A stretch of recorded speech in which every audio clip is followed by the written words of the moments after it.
네, 안녕하세요. 방금 소개받은 바이브 컴퍼니 안창훈입니다. 바이브 컴퍼니라고 하면 좀 낯선 분들이 계실 텐데요. 우리 회사의 이전의 이름은 다음소프트였습니다. 2020년 상장하면서 회사 이름을 바이브 컴퍼니로 바꿨습니다. 오늘 제가 말씀드릴 주제는 디지털 트윈 기반의 동적 정책 과정이라는 조금 낯선 용어를 썼습니다. 발표를 시작하기 전에 앞서 여기 참석하신 여러분들에게 좀 도전적인 질문을 하나 던져볼까 합니다. 여러분들은 스마트하십니까? 여러분들은 합리적이십니까? 또 여기 계신 여러분들은 객관적이십니까? 인공지능 기술을 얘기를 할 때 사람이 잘하는 일을 기계가 대신하는 그런 역할로도 많은 기술들이 개발되고 있지만 저희가 집중하고 있는 것은 사람이 잘 하지 못하는 일을 인공지능 기술로 도와드리려고 합니다. 우리가 잘 못하는 것 중에 하나가 우리는 합리적이지 않고 객관적이지 않기 때문에 그것을 어떻게 하면은 보조할 수 있을까를 꿈꾸고 있습니다. 인공지능 기술은 대부분 다 우리가 어떤 의사결정을 할 때 그 의사결정이 잘못되지 않도록 도와주는 역할을 합니다. 특히나 사회를 운영할 때, 국가를 운영할 때 그러한 의사결정은 굉장히 광범위한 영향을 미칠 수밖에 없습니다. 여러분 경복궁 다 가보셨죠? 경복궁의 구조를 보면 임금이 거처하는 강령전이라는 게 있고요.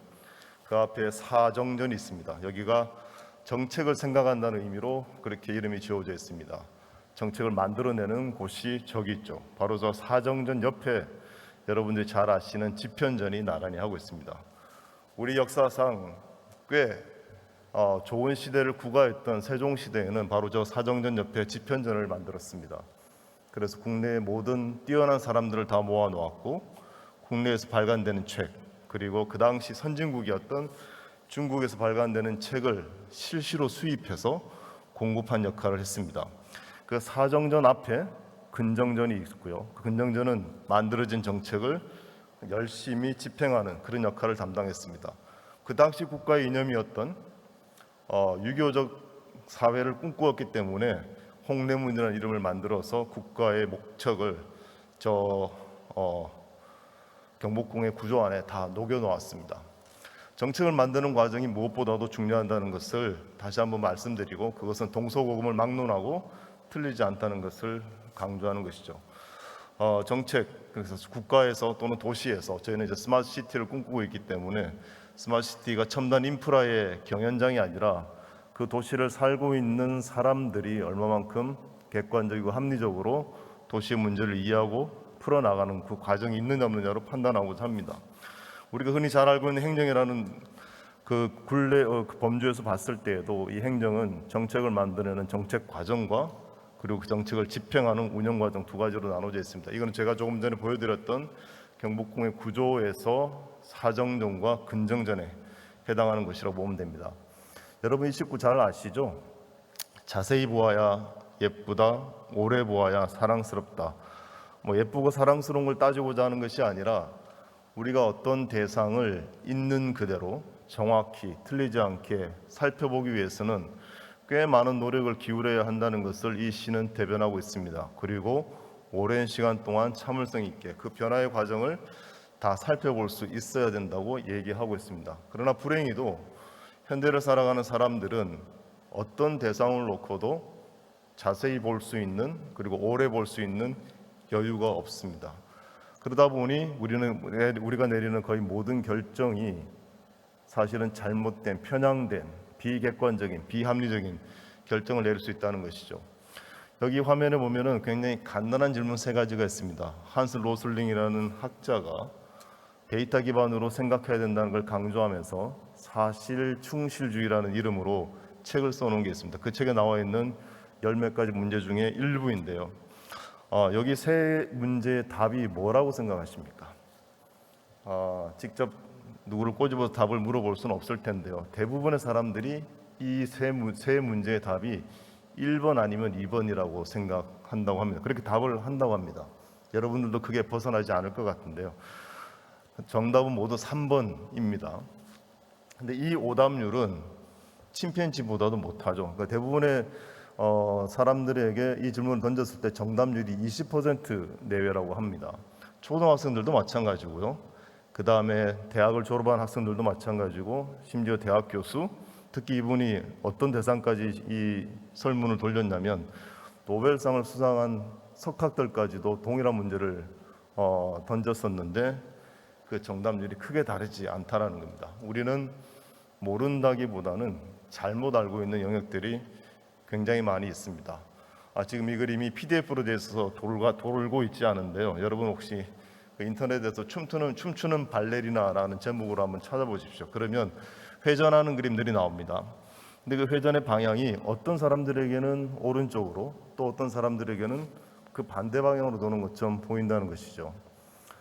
이것은 우리의 뇌가 좌뇌 우뇌로 구별되어 있고, 좌뇌가 더 발달하신 분 또는 우뇌가 더 발달하신 분에 따라 그 방향이 서로 다르게 보이는 겁니다. 이게 어떤 방향으로 도는 게 옳은 것인지 답인지 놓고 따질 이유가 전혀 없는 상황이라는 것이죠. 우리는 각자 자기가 갖고 있는 제한과 한계점 상황 속에서, 그런 제약 상황 속에서 세상을 바라보고 있고 그것을 이해하고 있다는 생각을 가지시면 될 것 같습니다. 내가 직접 경험하는 것도 이렇게 한쪽으로 편향되거나 왜곡될 수밖에 없는데, 다른 사람이 내가 직접 경험하지 못하는 것들은 다른 사람의 경험을 우리가 대신 전달받게 되죠. 이건 역시 그 사람의 편향성으로부터 자유로울 수 없기 때문에 우리가 획득한 전체적인 그림을 재구성할 때 항상 고민해야 된다는 겁니다. 그리고 또 한 가지 아쉬운 점은, 우리는 굉장히 훌륭한 두뇌를 가지고 있지만 이 두뇌는 항상 제대로 작동하지 않는다는 겁니다. 경제학에서는 사람이 합리적인 의사결정을 주체라고 가정을 하지만 그 합리적인 그 의사결정의 과정이 늘상 일어나는 것이 아니라 간헐적으로 일어난다는 것이 우리의 한계입니다. 그래서 최근에는 행동경제학에서 심리학을 접목하고 새로운 이론들을 펼쳐나가고 있는데요. 거기서 주장하는 바, 우리의 사고 체계는 크게 두 가지로 나눠져 있다. 그것이 시스템 1과 시스템 2로 구분되는데, 시스템 1은 즉각적인 의사결정을 내리기 때문에 굉장히 효율적인 의사결정 체계입니다. 시스템 2는 이것저것 꼼꼼히 다 따져보고 하는 의사결정 체계를 의미합니다. 그런데 불행히도 우리는 시스템 2는 전체 의사결정의 양 중에서 단지 5%만 활용하는 것이고, 대부분의 의사결정은 이미 학습되어 있는 내용, 즉 메모리에 저장되어 있는 내용을 가지고 즉각적인 의사결정을 대응한다는 것이죠. 학습이 균형 있게 잘 되어 있으면 이와 같은 의사결정 체계로 우리가 잘못된 의사결정을 할 가능성은 그만큼 낮을 터인데, 제가 앞에서 보여드렸던 것처럼 우리의 인식 체계 자체가 제한되어 있고 편향될 수밖에 없기 때문에 이 95%에 의지한다는 것은 상시적인 잘못된 의사결정을 내릴 수 있는 위험에 처해 있다고 볼 수밖에 없는 것이죠. 그래서 이제 우리는 아무리 뛰어난 사람이라 하더라도 어느 한 사람의 의견에 따라가는 것에 대해서는 위험성을 감지하고 있습니다. 그래서 그 전문성이 조금 떨어진다 하더라도 다수의 여러 가지 시각에서 본질을 보는 틀을 이제는 적용하기 시작했고, 그것을 크라우드 위즈덤이라는 이름으로 활용을 하고 있습니다. 우리가 경험한 것이든 또는 경험하지 못한 것이든 다른 사람과 공유하면서 사실 이를 전개해 나가야 될 텐데, 우리는 그와 같은 방법을 쓸 때 주로 데이터를 가지고 상황을 설명하고 공유하고 있습니다. 근데 데이터가 있는 그대로 다 표현할 것이라는 막연한 믿음을 우리는 갖고 있지만, 사실 그 데이터로 모든 있는 실체를, 현상을 그대로 표현할 수 없다는 걸 이 그림은 철학적으로 반증하고 있습니다. 파이프라는 대상을 굉장히 자세히 묘사했지만 이 그림의 제목은 이것은 파이프가 아니다라고 되어 있습니다. 우리가 데이터로 아무리 있는 현상을 잘 구성하고 잘 표현하고 잘 전달한다고 한다 하더라도 거기에 항상 오류가 있다는 것을 생각해야 될 것이고요.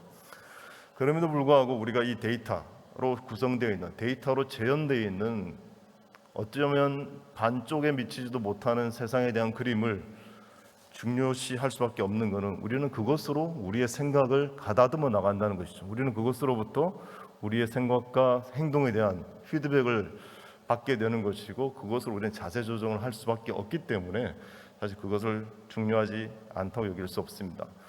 지금까지의 많은 과학 기술은 인공지능을 포함해서 사람의 눈에 보이지 않는 것을 보이게 만드는 데 그 중점을 두었습니다. 너무나 작아서 보이지 않는 것을 보이게 하기 위해서 우리가 현미경을 만들었고요. 아주 멀리 떨어져 있어서 우리가 절대로 관찰할 수 없는 것을 보이게 하기 위해서 지금 우주망원경까지 동원하고 있습니다. 우리가 보지 못하는 것들 중에 또 한 영역은 무엇이냐면 우리가 너무 작기 때문에 큰 것을 보지 못합니다. 전체를 보지 못합니다. 시간과 공간적으로 우리의 관찰 범위를 넘어가는 것에 대해서 우리가 정확하게 인식하는 것이 매우 힘듭니다.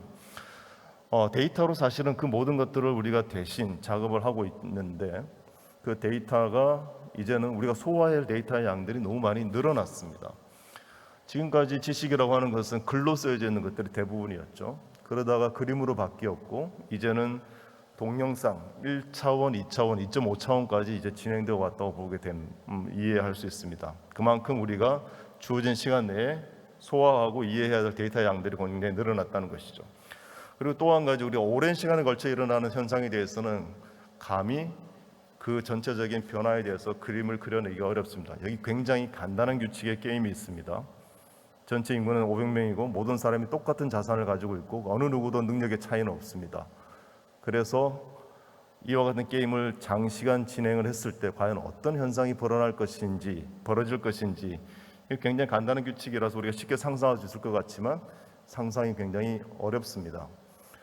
이것도 동영상에 넘어가겠습니다. 이것도 과정을 쭉 지켜보면 처음에는 일종의 우리가 그 정상적인 소득 분포, 정규 분포, 중상층이 대부분이 되는 정규 분포로 가다가 끝으로 가면은 소득의 양극화가 일어납니다.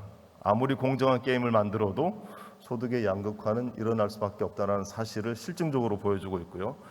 결과적으로는 상위 10%가 하위 50%의 2배 수준에서 안정화됩니다. 근데 이 그림은 좀 차이가 있죠. 이 그림은 약간의 트릭을 줬는데 전체 500명 중에 10%에 해당하는 사람들한테 능력을 1을 더 줬습니다. 다른 사람이 능력이 100이라고 할 때 그 10%에 해당하는 사람들한테는 단지 101만을 줬음에도 불구하고 소득의 분포는 확연하게 달라집니다. 상위 10%가 하위 50%의 6배에 달하는 자산을 차지하는 선에서 안정화를 이루게 되는 것이죠. 그만큼 전체적으로 일어나고 긴 시간 동안 조금씩 변화하는 과정을 우리는 알아채기가 굉장히 힘듭니다. 그와 같은 과정을 우리에게 실감나게 보여주는 체계를 갖지 않고서는 우리가 오랜 시간에 일어나는 일들에 대해서 제대로 된 판단을 내리기가 어렵다는 것이죠. 대부분의 국가사회 정책은 이와 저게 조금 전에 보여드렸던 것처럼 5년, 10년 또는 30년 그 이상의 기간을 거쳐서 우리 생활에 전반적인 영향을 미치기 때문에 이와 같은 충분한 실험 체계를 갖추지 않고서는 앞으로 더 이상 우리가 사회를 건전하게 유지해 나가는 것은 어려울 거다라는 걸 말씀드립니다. 이미 오래전에 IBM은 우리의 생활을 획기적으로 바꿀 5가지 기술을 5in5라는 이름으로 매년 발표하고 있는데요. 한 19년인가 18년도쯤에 매크로스코프라는 이름으로 개념화한 것이 있습니다. 제가 조금 전에 말씀드렸던 것처럼 전체를 보는 것이 그만큼 어렵기 때문에 우리가 시간과 공간의 관점에서 전체적인 현상을 관찰하고 그것이 문제인지 아닌지를 파악하고 그게 문제라면 어떤 식으로 해결해 나갈 것인지를 도와주는 체계, 그것이 필요하다는 관점에서 이것을 이해할 수 있습니다. 도시는 서로가 어떤 부분들이 잘하고 있는지 또는 잘 못하고 있는지 비교하는 지표들을 만들어내고 있습니다. 이게 절대적으로 옳다고 어느 누구도 장담할 수는 없습니다. 하지만 이와 같은 잣대가 있으면 좀 더 서로 생각하는 게 편해지겠죠. 꽤 많은 알려져 있는 그 도시들이 상위의 랭크가 되어 있습니다. 우리나라 서울이 한 80 몇 위쯤에 있는 것 같고요. 그런데 이걸 어떤 식으로 비교를 하냐면 앞으로 그러면 더 나아지는 관점에서는 어떤 도시들이 상위에 랭크되어 있는가를 보시면 여러분 잘 모르는 도시들이 상위에 랭크되어 있습니다. 이제 아직은 덜 발전되어 있기 때문에 앞으로 그만큼의 기회가 더 많다고 이해를 할 수 있을 것 같고요. 북유럽에 있는 여러 도시들 그리고 뭐 한국에 있는 도시들도 마찬가지지만 그런 도시들은 앞으로 더 나아질 것 같지 않은 별로 더 개선의 여지가 없어 보이는 그런 위치에 랭크되어 있습니다. 다르게 얘기하면 이미 충분히 발전되어 있는 사회에서는 여하한 방법으로 개선하기가 쉽지 않다는 것이죠. 우리가 지금까지 생각해 보지 못한 새로운 방법을 갖은 노력을 다 기울여서라도 짜내야 되는데, 그렇지 않으면 지금보다 더 나은 환경을 구가하기는 어렵다는 겁니다. 도시는 굉장히 다양한 부분들이 서로 복잡하게 얽혀 있는 영역이고, 그걸 풀어나가기 위한 학문적인 영역 역시 매우 다양합니다. 다시 말하면 어느 누구도, 어느 한 그룹도, 어느 한 부서도 도시나 사회나 국가의 문제를 결코 풀어낼 수 없는데, 조직의 벽이 철로 만들어 놓은 벽보다 훨씬 더 단단하고 높다는 것은 여러분들이 일상생활에서 다 경험하실 것 같습니다.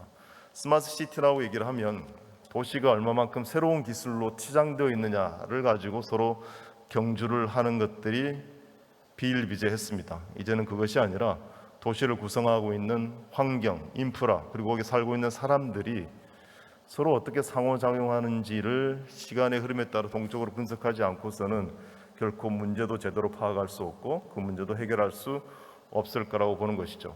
그러니까 저희가 주력하고 있는 소셜 디지털 트윈이라고 하는 것은 도시를 살아있는 생명체로 보면서 살고 있는 시민들 중심으로 문제가 어떻게 펼쳐져 있는지, 전개되어 나가는지, 해소되어 나가는지를 다 그려보고자 합니다. 그러기 위해서는 사람들의 행태에 대한 기본적인 모델이 갖추어져야만 되고, 그걸 실험할 수 있는 환경들이 만들어져야 되는 것이죠. 어느 어떤 사회든 간에 사실은 그 사회를 운영하는, 조직을 운영하는 주체들은 미래를 볼 수 있어야 되고, 지금까지 하고 있던 일들을 반추할 수 있어야 되고, 그리고 조직의 경계를 넘어서 협력할 수 있어야 됩니다. 이것이 지금 우리 이제부터 서로 잘하자라는 선언적인 의미로 결코 할 수 없다는 것은 여러분도 잘 아실 거라고 생각이 되고요. 새로운 형태의 틀과 환경과 도구가 없이는 불가능하다고 생각을 합니다. 이미 우리 일상생활에 내비게이션은 스며들어 있고요.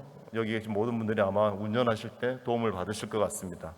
그와 같은 굉장히 친숙한 인공지능의 도구들이 우리 일상생활의 의사결정을 하는 데 있어서도 같은 역할을 할 수 있지 않을까 하는 것이죠. 데이터를 개별적으로 떼어놓고 이해하는 것은 굉장히 단편적입니다. 오히려 그렇게 이해하는 것이 우리에게 잘못된 의사결정을 내리는 기회를 더 증가시키기도 하게 할 수 있죠.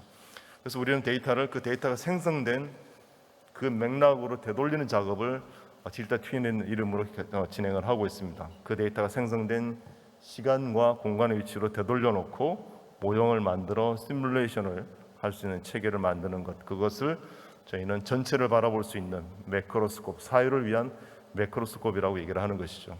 이제 구글맵도 우리에게 굉장히 일상화된 도구인데요, 지구 전체를 보고 지역이 어떻게 구성되어 있는지, 길이 어디로 나 있는지를 이제 누구도 걱정하지 않습니다. 한 번도 가보지 못한 국가와 한 번도 가보지 못한 도시에 떨어져도 어디를 갈 것인지에 대해 막막해하지 않습니다.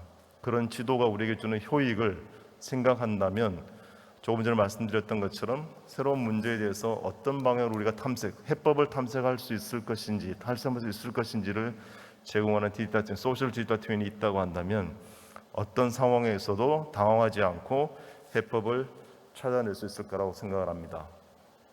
제가 준비한 내용은 여기까지입니다. 감사합니다.